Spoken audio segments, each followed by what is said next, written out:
میزبان حیا جاوید کے ساتھ کشمیر آن لائن دیکھنے والے ناظرین سلام قبول کریں 6 اگست 2024 عیسوی پروسے منگلوار ڈالتے ہیں آج کے خبرنامے پہ ایک نظر۔ دفعہ 370 کی منسوخی جموں کشمیر اور لداخ میں ترقی اور خوشحالی کے ایک نئے دور کا آغاز تھا۔ میں جموں کشمیر اور لداخ کے لوگوں کو یقین دلواتا ہوں کہ ہماری حکومت ترقی کے کام کرتی رہے گی۔ آنے والے وقت میں عوام کی خواہشات کو پورا کریں گے۔ ہم چاہتے تھے کہ فیصلہ جب بھی لیا جائے مسلط کرنے کے بجائے لوگوں کی رضامندی سے ہو۔ وزیر اعظم نریندر مودی۔ دفعہ 370 کی منسوخی نے جموں کشمیر اور لداخ میں نچلی سطح پر جمہوریت کو مضبوط کیا۔ اس تبدیلی کے فیصلے نے پسماندہ طبقات کے لیے بااختیار بنانے کے ایک نئے دور کا آغاز کیا۔ وزیر اعظم کا شکریہ۔ خطے کی امنگوں اور تبدیلی کے پیش رفت کو آگے بڑھانے کے لیے اپنی لگن کا اعادہ کرتے ہیں۔ امت شاہ۔ چیلنجوں کو شکست دینے کے لیے جدید آلات کی ضرورت۔ ہمیں مستقبل کے خطرات سے نمٹنے کے لیے تیار رہنا ہوگا۔ مسلح افواج کو ملک کو درپیش تمام چیلنجوں کا مقابلہ کرنے کے لیے صلاحیتوں کو فروغ دینے کی ضرورت۔ جنرل انیل چوہان۔ جموں کشمیر سے دفعہ 370 کی منسوخی کا 5واں سال مکمل۔ جموں بیس کیمپ سے احتیاطی اقدامات کے تحت امرناتھ یاترا معطل رہی۔ مرکزی حکومت وقف ایکٹ میں تبدیلیاں لانے کے لیے پوری طرح تیار۔ ایکٹ میں تقریباً 40 ترامیم کو منظوری۔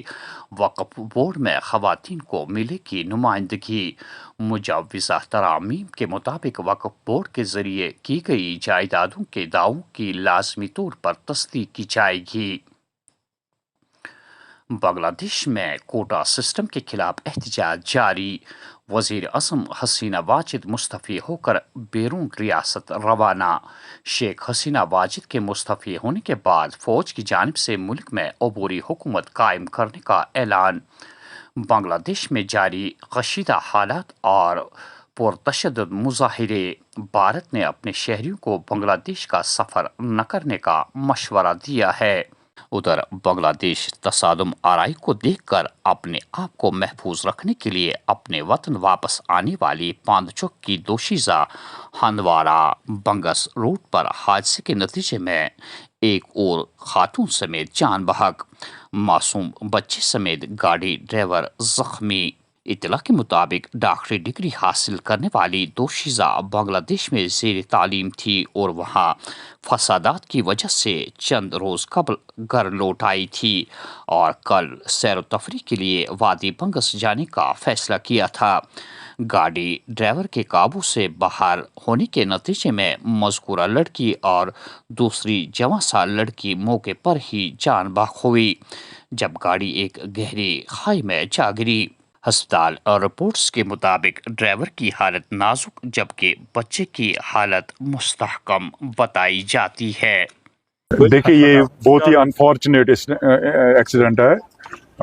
ابھی تک جو ہمارے پاس سٹیٹس ہے 2 بچیوں کی ڈیتھ ہوئی ہے۔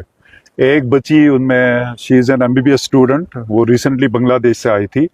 What we have heard from family sources, تو ایک تو اس کا نام ڈاکٹر سلفا ہے اور ایک اور بچی ہے علیزہ اس کا نام ہے۔ She must be around 16 to 17 years old, تو اس کی بھی ڈیتھ ہوئی ہے۔ تو ان کی ملٹیپل انجریز ہوئے، تو ان دونوں کی ڈیتھ ہوئی ہے۔ So that's confirm. تو ابھی 2 ہماری ڈیڈ باڈیز وہ یہیں پہ ہیں مارچری میں، تو پولیس ساری فارملٹی کر رہی ہے۔ تو اور 2 پیشنٹس ہم نے ریفر کیے ہیں، ایک بچہ تھا لڑکا اور ایک ڈرائیور جو ان کے ساتھ تھا اس کو بھی ہم نے ریفر کیا۔ ٹوٹل گاڑی میں سر کتنے تھے؟ ٹوٹل جو ان کے بتانے کے مطلب 4-5 تھے، ابھی پورا کنفرم نہیں ہے، بٹ ایک ہی فیملی کے تھے۔ یہ سننے کے مطابق 5-6 فیملیز آئی تھی وہاں، تو ان میں سے ایک فیملی جن کے ساتھ یہ انفارچونیٹ انسیڈنٹ ہو گیا۔ ان کا تعلق کہتے ہیں پانچھک سے، دے آر فرام پانچھک۔ نہیں، ایک جو بچہ تھا وہ تھوڑا اس کا ایک فریکچر تھا لیگ میں، وہ اتنا کرٹیکل۔ جو ڈرائیور ہے اس کی ہیڈ انجری ہے، وہ تھوڑا کرٹیکل لگ رہا ہے۔ آپ نے خود دیکھا، وی مینیجڈ پیشنٹس، جو بھی ہمارے پاس اویلیبل ٹریٹمنٹ ہے ہم لوگوں نے ٹریٹمنٹ دی، جو بھی ہمارے پاس اویلیبل ٹریٹمنٹ۔ تو we have received 2 dead bodies, یہ براڈ ڈیڈ تھے. ان کی ڈیتھ یہاں ہاسپٹل میں نہیں ہوئی, یہ براڈ ڈیڈ تھے. جی جی, ان کی age I think it must be around, ایک جو بچی علیزہ ہے اس کی 17 ہوگی, اور جو دوسری بچی ہے اس کی بھی اراؤنڈ 16-8. اخنور اور سندر بنی علاقوں میں کنٹرول لائن پر دراندازوں کی مشکوک نقل و حرکت, فوج کی جانب سے فائرنگ, کوئی نقصان نہیں, جنگلات میں تلاشی آپریشن جاری. جموں کشمیر ملک کا تاج اور اس کو تاج کی طرح ہی سجایا جائے گا. دفعہ 370 کے خاتمے کے بعد تعمیر و ترقی کا نیا سورج طلوع ہو گیا, نئی تبدیلیاں آئی, سیاحت کو فروغ ملا. ترون جگ. ستر سنگم میں دریائے جہلم میں غرقاب ہوئے ریاسی کے نوجوان کی لاش برآمد. پاند چھک سری نگر میں جہلم سے پامپور کے شہری کی لاش بھی برآمد کر لی گئی. وادی کے غرقابی کے بڑھتے واقعات, گاندربل کی نہر میں ڈوب کر نوجوان لقمۂ اجل. کل 29 محرم الحرام حضرت علامہ ابوضیاء سید شاہ معین الدین ہادی نقشبندی رحمۃ اللہ علیہ واقع خواجہ بازار نوہٹا سری نگر میں ان کے آستان عالیہ میں ان کے یوم وصال پر ختمات المعصمات, ذکر و اذکار اور درود سلام کی مجلس کا انعقاد کیا گیا تھا, جس میں وادی کے مختلف اضلاع سے آئے ہوئے لوگوں نے شرکت کی.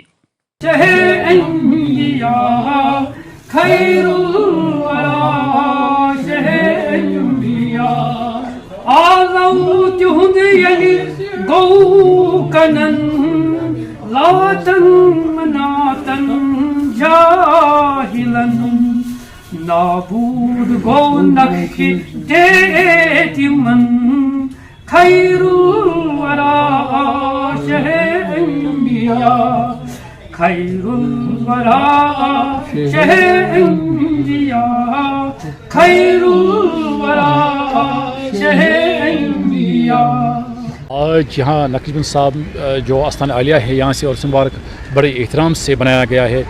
یہاں کا جو عرس مبارک ہے حضرت خواجہ معین الدین ہادی نقشبندی رحمۃ اللہ علیہ کا عرس مبارک بڑے عقیدت احترام سے بنایا گیا. بہت ہزاروں لوگ نے یہاں تشریف لایا. صبح اس بارش میں کے باوجود یہاں مرد زن نے تشریف لایا یہاں بقع عالیہ میں, اور ختمات المعظمات انجام دیا.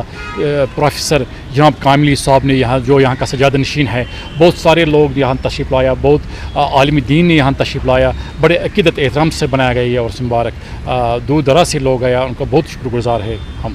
جو ہمارا یہ اعتقاد ہے, یہ ہمارا جو بزرگ دین جو یہاں سے تشریف لایا ہے یہاں کشمیر وادی میں, بس ان کا احترام کرنا چاہیے ہمیں, اور ان کے بڑے عقیدت سے احترام کرنا چاہیے ہمیں. بہت عقیدہ ہے ان کے ساتھ ہمیں.